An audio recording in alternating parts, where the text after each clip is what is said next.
Welcome back to my channel. My name is Nicole. I'm a homeschool mama of 3 girls, and this is my journey.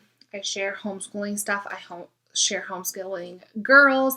I share all this stuff.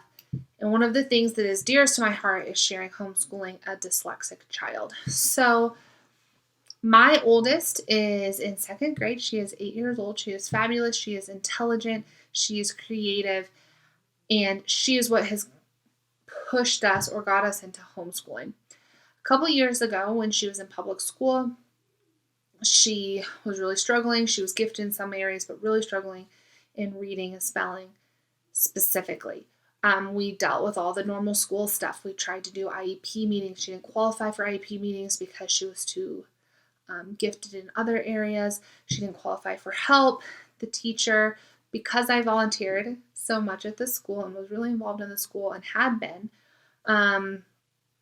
the teacher under the radar or whatever told me that I needed to see if she was dyslexic. So we went that route. We got her tested. She is dyslexic. We got her tutoring for a while. And then dealing with the bureaucracy of public school, which I'm not anti-school. I absolutely love teachers, but it is not the right fit for our family. Oh, I feel like word vomit right now, just word explosion, because this is a big deal. So because of the struggle that I was seeing with friends who I was connecting with and fellow mamas I was connecting with who were moms of dyslexic children, either homeschooling or public schooling, and seeing the journey, I realized that for us, we needed to homeschool. That is a lot to unpack and to digest. I am sorry, but it is so near and dear to my heart and kind of what I'm going to talk about today. So one of the biggest struggles has been finding what works for my daughter, my dyslexic daughter. How do I get her to learn to read? How does she learn to spell? How does she learn all of these things? And so that's what I want to share with you today. This is a vulnerable video because anybody in the homeschool world knows that people judge what you are doing, but they judge you tenfold when they know your child has a difference, whether it's giftedness or whether it is a learning difference and they're behind or they have a learning struggle. So this is what we do for her. It has been a labor of love to start to figure out what works for her. It has been a struggle. We have tried a number of other things. We have tried a number of reading curriculums over the last many, many years. In previous videos, I talked about how she was at a school that tried to teach her to start reading when she was about 3.5, 4, 5, And so this is not a new journey for us. This has been what seems like a really long journey, and this is what we do. So why I want to share is because it's really common for people to homeschool because their children are dyslexic, but a lot of times it doesn't come up, and a lot of times in curriculum reviews, people don't admit that their children are dyslexic. Not because they're ashamed, but you don't want to lose credibility. I do probably 3 times the research as somebody who has a neurotypical child has to do because I have to figure out what works for my child. And we don't want that credibility of like, I'm doing what I think is best for my child and I'm trying really hard. We don't want that credibility taken away by somebody judging it or whatever. Anyway, so it's been a journey. This is what we are doing. This is what's working right now. It might not work forever, but I want to show you guys how we put everything together. I'm 100% eclectic homeschooler, so that should tell you something. Let's start with the easiest.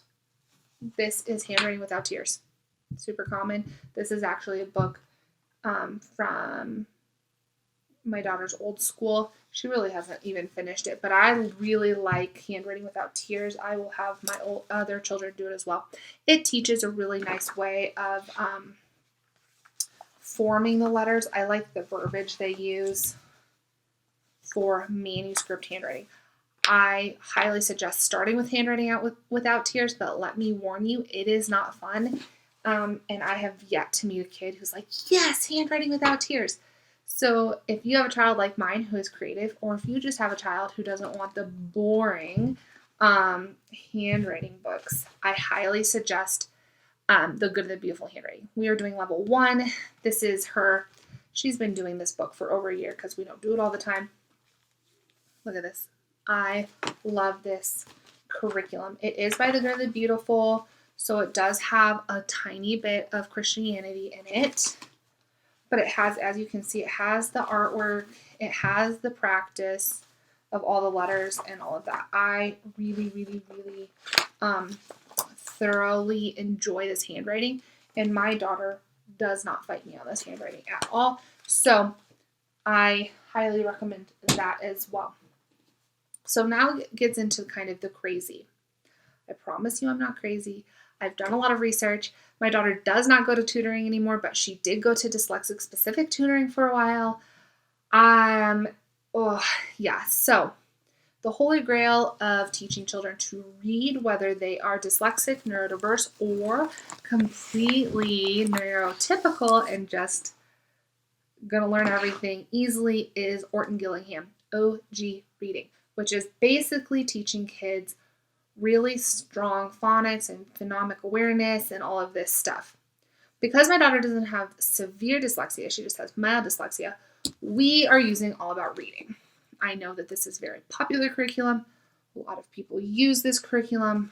We love it. It does have the little manipulative tiles. Consonants are one color, vowels are a different color. Everything is game-based. It is scripted out for you.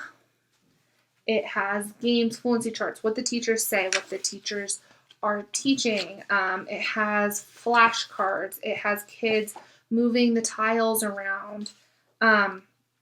We really like this. So she started this level a little less than, well, it didn't even take her a year to do this, but she started this towards the end of first grade. We recently finished level 1. They do not correspond to grade level.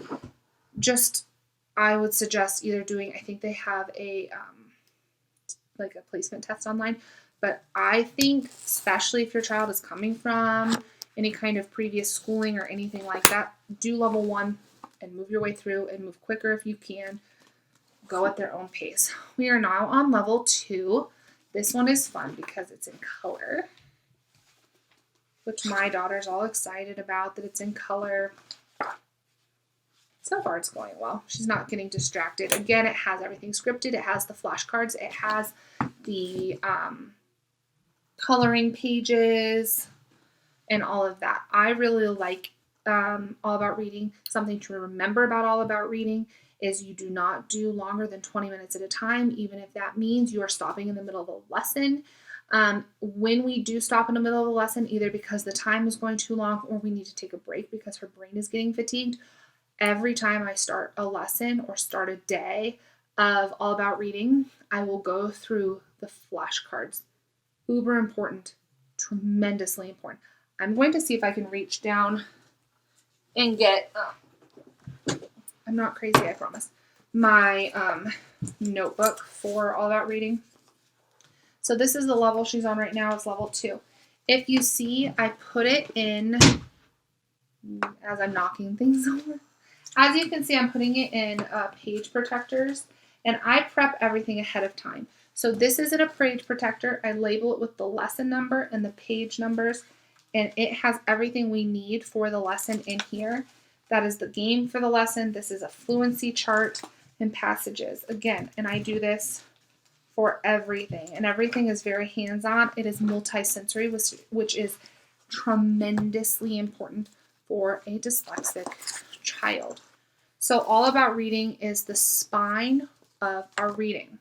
I also got some Bebe Readers at a consignment sale. I've spoken about these previously. This is the level K readers. Honestly, overall, they're probably a little easy, but it's a good confidence builder. They're a little flimsy readers. I really like Bebe Readers. It has words at the beginning to know, to make sure they go through it, And then that's what's going to be in the story. So I actually really, I like the Bebe Readers. I've used nothing else from Bebe, but we like the, so far, kindergarten Bebe Readers. Big fans of that. For other reading books, this is Good and the Beautiful Beginner Readers. I've used Bob books. I've used other books, quite honestly. Bob books are kind of boring. So here's a beginning reader from the Good and the Beautiful box D. Beautiful, beautiful pictures because it's the Good and the Beautiful. These are too easy for her. They're easier than the Bebe Readers, but we really like these, and they have transitioned us into harder readers. I really like those as well. To go along with our reading, I do use the Good and the Beautiful. Sorry for the mess. This I purchased as a PDF, level K. I purchased as a PDF so I could use it for my next daughter as well and just print it off. I like that I purchased level K as a PDF, but I did go ahead and purchase level 1 as a physical bound copy. They have word lists, has art appreciation. Everybody does. I mean, so many people do the Good and the Beautiful. This is at the beginning. I think the Good and the Beautiful has amazing reinforcement for reading, spelling, grammar. I like the added art appreciation. My daughter loves the poems. We don't do the poem memorization from this course book at this time, but she really likes them. And so, like, it will have spelling. Honestly, as a dyslexic child, my daughter is not a good speller. So most spelling words, once we hit around lesson 90 in this Good and the Beautiful level K, she started not being able to spell the spelling because it's a lot of like sight word stuff, and sight words are really hard for dyslexic children. They don't make sense, right? That's why they're a sight word. So she can't just sound it out. So if she kind of knows it, or I think she can figure it out, I will have her do the dictated spelling words. But if I don't think she can, I don't do it because this is not our spelling curriculum. She does this because we love it and we think it's beautiful and it's fun. I do the Good and the Beautiful every single day with her, and I do All About Reading 2 to 3 times a week with her because All About Reading is very brain intensive. Very brain intensive. With the Good and the Beautiful, I have a pencil box with the little mini readers in it. The mini readers. These are little books that you read. Tells you when to read them. It's all scripted. Love scripted. Can you tell I like fairly open and go? So I really like these. Something that is really good for dyslexic kids is to have pictures, yes, but do not let them rely on the pictures to read the sentences because then they're not actually reading. And dyslexic children tend to be extremely intelligent, and they will try to use the picture cues to read the sentence, and that is not reading. Contrary to the whole child reading method that many schools, including in our state, teach, that does not work for dyslexic children. Do not let them use the pictures to read the story. Please, if you take nothing away from this, if you need to cover up the picture so they're not guessing based on the picture, do that. My daughter is past that now. She does not use the pictures, but that is one thing I do like about the Good and the Beautiful books, like little mini books. Yes, they have pictures, and she could use them if she really wanted to, but she doesn't to guess. I really like that. Put that over here. Okay. Other things. I told you I'm eclectic. I told you I mix and match, and I try to cover every single base that she needs for language arts. So next is Explode the Code. Huge fan of Explode the Code. Didn't think I was going to like it. It is phonics based. It is Orton Gillingham. She is only on level 2, which is fine. Absolutely love that. Huge fans of Reading Comprehension by Evan Moor. We are doing first grade because we started it at the end of last year. When she first started this book, she could not read the passages or the questions. They have gotten progressively harder. And this was the passage from today. Ants. Which way is it ants? This way. She now can read this completely herself. Sometimes I'll help her read the questions just to give her brain a little bit of a break, but she does this completely herself now. She is in a number of book clubs. We read the books to her, but this I highly recommend to everybody. It has helped her tremendously with her reading comprehension skills, because you need reading comprehension whether you're reading it or somebody's reading it to you. It does not matter. I like this because it covers everything. It covers prediction, fantasy, reality, main ideas, who, what, where, when, sequence, compare, contrast, main idea, and it spirals as well. So they'll do like fantasy reading, and then they'll do comparison reading, and then they'll go back to it. Really highly, highly recommend that. We're also doing 6 Traits of Writing by Evan Moor. Again, we are in first grade. We are a couple weeks away from finishing this booklet. I like it. It's okay. It has helped. So we are almost done with the daily 6 Traits of Writing, grade 1 from Evan Moor. I got this at the end of last school year, and that's when we started it. It goes through the 6 Traits of Writing. At first I really didn't like it, and now I really do. So this we're learning about voice, and it's literally traditional worksheets. A lot of schools use these. It is Common Core aligned, to be honest. As you can see, sometimes I allow her to use highlighter to answer things, writing a letter. It has grammar. It has all of that stuff. So this is the, I think this is the teacher's edition or whatever. I'd get this. It's not really that much more expensive. So what it does is it will have your week, and it'll say day 1, day 2. It'll go through all these days, and then on the last day it'll have a writing prompt. Quite honestly, we have done very few of those writing prompts because she just was not there yet. And now she's finally getting there, so we will do them every once in a while. So next, something we have added into our poetry tea time is Mad Libs. This is reinforcing grammar. I fill it out for my kids, but we do it together, 1 page during like poetry tea time, which we have not done all that often. But it'll have adjectives, plural, nouns, verbs, adverbs, all that stuff. Highly suggest this. It makes it fun. We recently started first language lessons.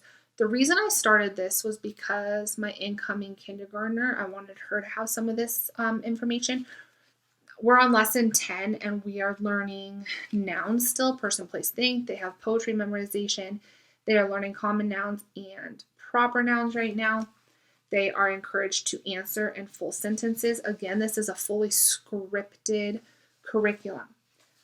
One thing for me is if it is fully scripted, I really like it. Doesn't necessarily mean I'm going to read the script verbatim. I like having an idea of what I'm supposed to be saying, but that doesn't mean I have to be doing it exactly like that. For spelling, last year we started spelling UC level B. I don't have her workbook. I have a blank workbook. So it has 2 fairly large workbooks with it. Some people take longer than a year, and I see why. So what I like about this is it has a poem, you do chunking and all this stuff, they do copy work, and then it has these boxes.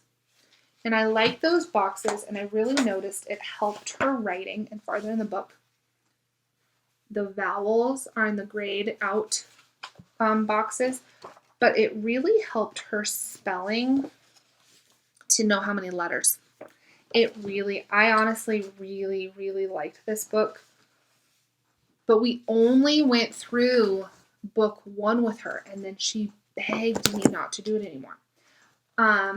So I have not done book 2, but from what I understand, there's not the little boxes anymore.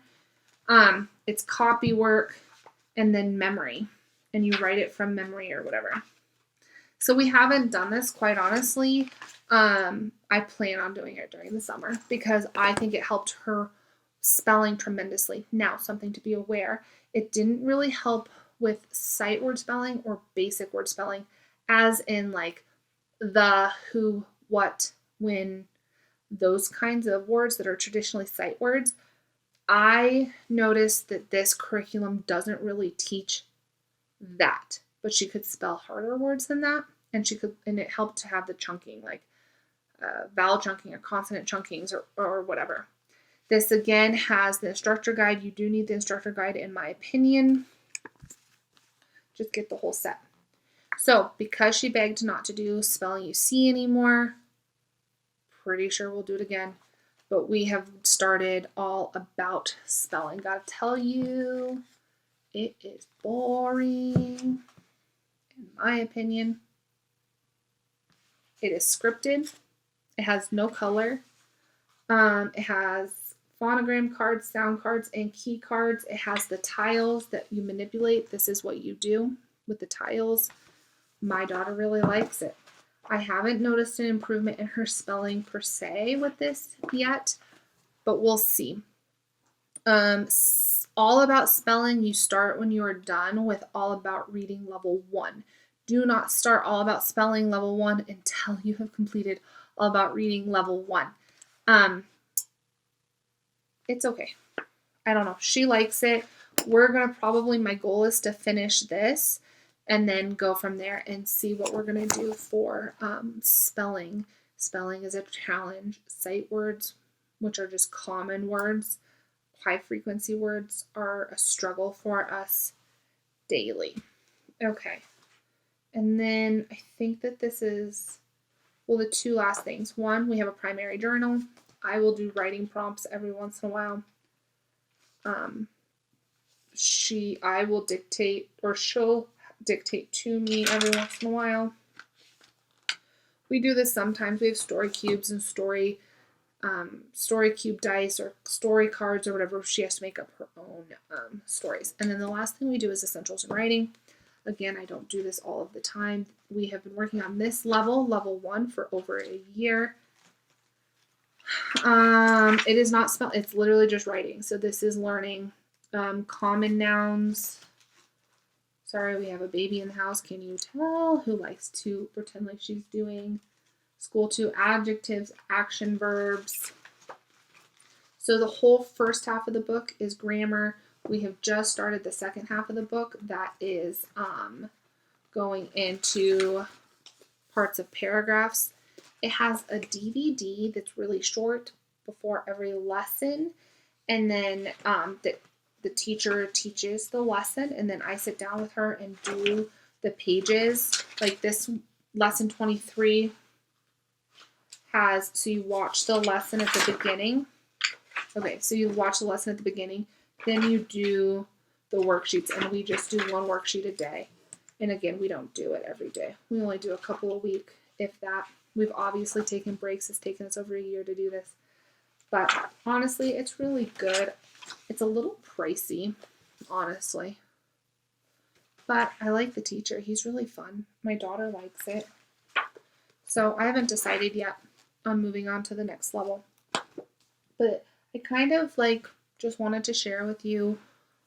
I wanted to just share with you what we're doing for language arts. Language arts is overwhelming in general because it just is. You put all this pressure on yourself to do what's right by your kids.